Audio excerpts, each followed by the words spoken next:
as you know young people want to do, stealing away all sneaky-like. A girl by the name of Ethel Beauchard snuck out of the parlor one evening just as soon as her mother went out to hang clothes on the line from the washing. She met up on the road by her farm with a boy by the name of Eugene Hutton. Now, the Hutton boy was an athletic chap, liked boxing, fishing, and swinging Indian clubs. It's quite singular to the story that he didn't seem all that inclined to go to war in the preceding years leading up. Well, they walked in the woods for a while. Pretty soon they lost their bearings and no longer knew the north from the south, nor east from west neither. Then they heard a low moaning sound. "What's that terrible noise?" she said, all a-trembling. "Must be a sick calf looking for its mama. They've been known to bawl like that. Let me take a look," said Eugene.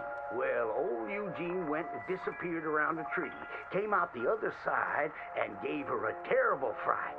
Boom! She let out a shriek, then went to chastising. "You should be ashamed of yourself, Eugene Hutton," she said. "Instead of giving a girl protection, you go carry on acting foolish and fresh like the Queen's prize jester." But right then and there, a chilly wind blew through and knocked off Eugene's hat. "I need to get back home. My mama has a terrible temper. She's like to stomp up and down if she finds out we're missing." She is a fair, stout woman, Eugene noted. But just then, before this couple of miscreants could head home, they heard the sound of heavy wheels, groaning, and people marching.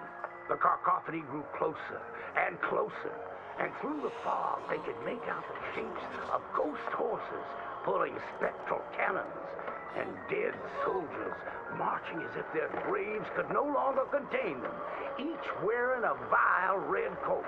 "You will pay for your moral transgressions," the dead soldier howled, and cut his head clean off. Miss Beauchard shrieked in horror as Eugene's head landed right in her hands, his eyes still darting about, attempting to discern what horror had transpired. Little Miss Ethel Beauchard ran as fast as she could, stumbling and getting caught on trees as she tore through the forests, terrified for her life, the dead soldiers marching after, hungry for blood.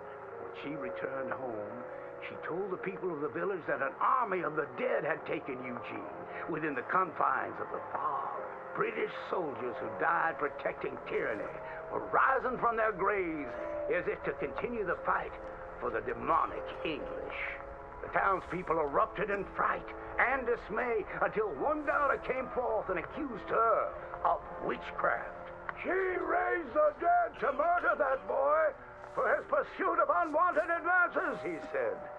"So she too must perish."